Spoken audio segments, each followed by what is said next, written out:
Hello dear student, जैसा कि आप सभी को पता है कि कल आपका फर्स्ट राउंड का अलॉटमेंट लेटर आ गया था और रिपोर्टिंग आपकी स्टार्ट हो चुकी है।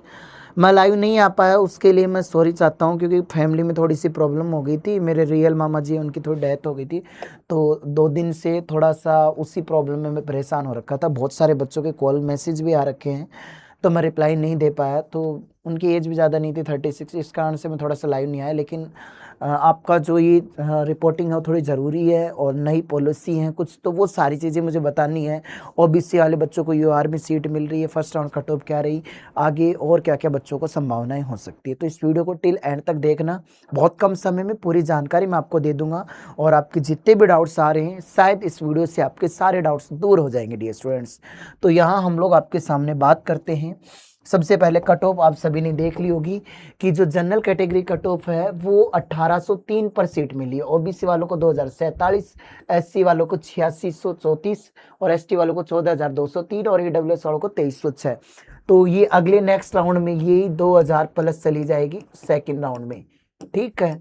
और यहाँ पर ओबीसी वालों की 2500 के अराउंड पूछ सकती है और एससी वालों की 10,000 प्लस हो जाएगी और ये नेक्स्ट राउंड के अंदर, और एसटी वालों की 15,000 के अराउंड और ईडब्ल्यूएस वालों की 2500 के अराउंड इनकी मान के चलो, ठीक है। ये सेकंड राउंड की, और यहाँ पर हम 15,000 प्लस। तो यहाँ हम बात करेंगे सेकंड राउंड की कट ऑफ है, ये होने की संभावना है। अब कुछ रूल हैं, उससे पहले मैं बता दूं कि जितने भी बच्चे हैं जिनका रिजल्ट आया, जिनको कॉलेज मिली है, जिनको पार्टिसिपेट करना है स्कूल इसके अंदर, कॉलेज के अंदर, तो वो अपना 11 अगस्त से लेकर, मतलब आज से आपका अलॉटमेंट लेटर का जो है वो आप ले जा सकते थे और 17 अगस्त तक। लेकिन एक चीज़ याद रखना प्यारे बच्चों, 15 अगस्त को सैटरडे है और 15 अगस्त का आपको पता है हॉलीडे रहेगा और 16 अगस्त को भी फिर हॉलीडे रहेगा। तो ये 2 दिन है ना, ये 2 दिन आपकी छुट्टी मान के चलो, ठीक है। तो या तो आप जाओ तो 15 अगस्त से पहले, मतलब 12, 13, 14 को जाओ, या फिर आप मंडे को जाओ। तो मंडे को ज़्यादा डिले हो जाएगा, पूछ पाओ तो आप मंडे को भी करा सकते हो, 17 अगस्त लास्ट डेट है, वैसे कोई दिक्कत नहीं है। और शाम के 4 बजे तक आप करवा सकते हो, ठीक है। और reporting submission of document security deposit, तो ये चीज़ें आपके सामने दे रखी हैं, यही चीज़ सेम है। फिर सेकेंड राउंड आपका स्टार्ट हो जाएगा इसके बाद, क्योंकि फर्स्ट राउंड के बाद सेकेंड राउंड स्टार्ट होता है। अब यहाँ कुछ रूल है जो बहुत सारे बच्चों को बड़ा कंफ्यूज कर रखे हैं, तो ये नियम थोड़ा सा मैं आप सभी को बता दूं। इन रूल्स को बड़े ध्यान से आपको सुनना है। सीट किस आधार पर मिलेगी, तो सबसे पहला जो जरूरी चीज है वो है आपका मेरिट और आपकी रैंक के आधार पर। एम्स द्वारा दी गई जारी मेरिट लिस्ट के अनुसार रैंक देखी जाएगी आपकी। जो अभी जो सीट मिली है ना, काफी बच्चों कंफ्यूज हुआ है कि सीट किस आधार पर मिली है। अब आपकी रैंक जितनी भी अच्छी होगी उसी हिसाब से उपलब्ध आपकी पसंद की सबसे अच्छी सीट आपको मिली है। अब कैंडिडेट को कौन सी सीट मिलेगी, एम्स के अनुसार कैंडिडेट को उसकी बेस्ट अवेलेबल चॉइस अलॉट। तो अब जैसे किसी बच्चे ने एम्स दिल्ली भरा था, ठीक है, एम्स जोधपुर भरा था, भोपाल भरा था, अगर आपकी रैंक दिल्ली पर उपलब्ध नहीं है तो आपको जोधपुर उपलब्ध, तो जोधपुर मिला। मतलब यही हुआ है जो रूल पहले इन्होंने निकाला है। अब उसके बाद आगे, अब ये सबसे ज्यादा कंफ्यूजन बच्चों को ये हुआ, उन्होंने एम्स ने पहले रूल निकाल रखा था ये कि रिजर्व कैटेगरी की एलिजिबिलिटी क्या है। जैसे कोई बच्चा ओबीसी से है, एससी से है, एसटी से है, ईडब्ल्यूएस से है, तो सीट केवल उसी कैटेगरी के एलिजिबल कैंडिडेट को मिलेगी। ये चीज तो आपको क्लियरिटी आपको माननी है। अब यहाँ सबसे बड़ा कंफ्यूजन, यूआर कैंडिडेट जो है कोई भी, उसको रिजर्व कैंडिडेट की कोई भी सीट एलिजिबल नहीं है। जैसे ना ओबीसी ना एससी एसटी, यूआर को केवल यूआर के लिए एलिजिबल है। मतलब जैसे 1366 सीट है, 19 एम्स है, तो उसके अंदर यूआर कैटेगरी की जितनी सीट है ना, यूआर वालों को उसी के अंदर पार्टिसिपेट कर सकते हैं। लेकिन अब सबसे बड़ा कंफ्यूजन, ओबीसी और ईडब्ल्यूएस ये वाले बच्चे हैं, ये यूआर में अपनी सीट ले सकते हैं, और इसलिए एक अभी मैं आगे थोड़ा सा रूल आपको बताऊंगा। और वेरिफिकेशन आपका जरूरी है। अब आगे बात करते हैं, जैसे अब फर्स्ट राउंड में आपने पार्टिसिपेट किया, तो जो बच्चा सेकंड राउंड में पार्टिसिपेट वही कर पा रहा है जिसके अंदर फर्स्ट राउंड में पार्टिसिपेट किया। अब फर्स्ट राउंड में आपने पार्टिसिपेट किया और अभी आपका रिजल्ट आया प्यारे बच्चों, और आपको इस रिजल्ट में कॉलेज नहीं मिली, ठीक है, तो कॉलेज नहीं मिली तो भी आप एलिजिबल हो अगले राउंड के लिए। और यहां सबसे बड़ी चीज, जिसने फर्स्ट राउंड में रजिस्ट्रेशन चॉइस फिलिंग करके पार्टिसिपेट ही नहीं किया, वो सेकंड में नहीं, वो ओपन राउंड में जाएगा।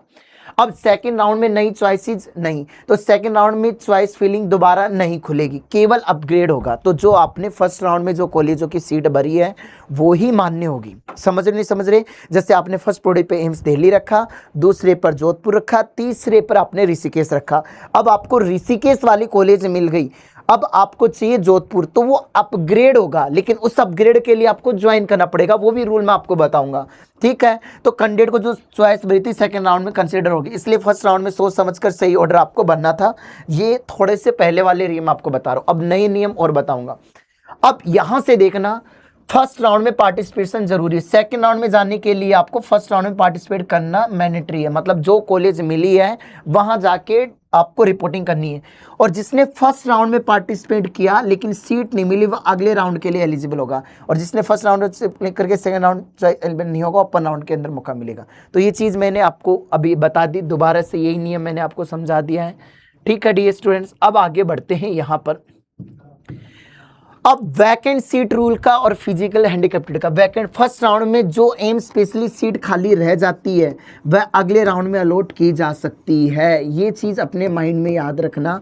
और इसलिए सब्सिट्यूट राउंड में जो ओपन राउंड में सीट अवेलेबिलिटी बदल दी जाती है।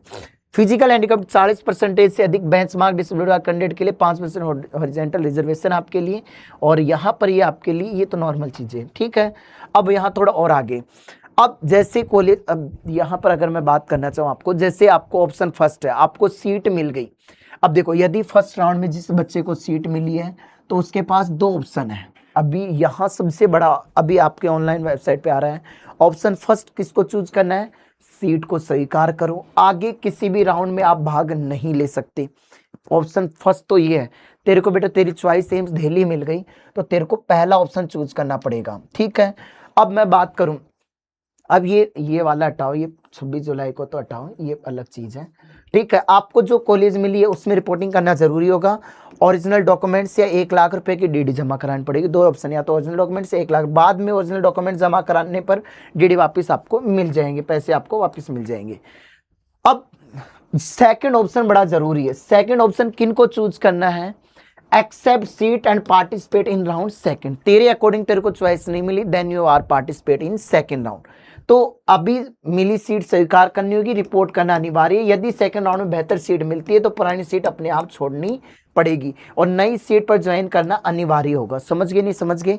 तो सेकंड राउंड में अब क्या होगा, जैसे तेरे को एम्स बठिंडा मिली है, तेरे को एम्स ऋषिकेश चाहिए अगले राउंड में, तो सेकंड ऑप्शन चूज कर। अब अगले राउंड में अपग्रेड हो गई तो ऋषिकेश तो मिल जाएगी लेकिन बठिंडा सीट छूट जाएगी। ये चीज आपके माइंड में रखना प्यारे बच्चे। और अगर आपको जोधपुर चाहिए जो आपने भरी उसके अकॉर्डिंग ये चीजें हो जाएंगी। ठीक है, सेकंड राउंड में भाग लेने के लिए पहले मिली सीट पर रिपोर्टिंग करवाना अनिवार्य है, अन्यथा आपकी उम्मीदवारी रद्द की जा सकती है और 1 लाख रुपए की पेनल्टी। यदि कोई विकल्प नहीं चुनते हो, अब दोनों में से एक भी ऑप्शन आप चूज नहीं कर रहे हो, आपकी सीट कैंसिल हो जाएगी, सेकेंड राउंड के लिए अनएलिजिबल हो जाओगे और ओपन राउंड में भाग ले सकते हो। एडमिशन कैंसिल हो जाएगा, समय पर रिपोर्टिंग नहीं करते हो, आगे सभी राउंड से बाहर, केवल ओपन राउंड में मौका मिलेगा। ये चीज अपने माइंड में रखना। ठीक है, तो ये आपको दोनों ऑप्शन मैंने आपको बताई दिए। तो ये चीजें हैं। अब आपको ये दस्तावेज ले जाने, offer letter, seat allotment, final registration slip, admit card, 10वीं की मार्कशीट, आपकी 12वीं की मार्कशीट। ठीक है, ये सारी चीजें आप ले जा सकते हो। कैटेगरी सर्टिफिकेट, डिमांड ड्राफ्ट, ये सभी ओरिजिनल डॉक्यूमेंट्स आपको लेके जाने हैं। ठीक है डियर स्टूडेंट्स, तो ये कुछ रूल है। तो यूआर वाले बच्चों और ओबीसी वालों को मैं एक चीज बता देता हूँ कि यूआर वालों की सीट ओबीसी वालों को भी अलॉट हुई है जो अच्छी रैंक के अकॉर्डिंग। ये चीज माइंड में रखना।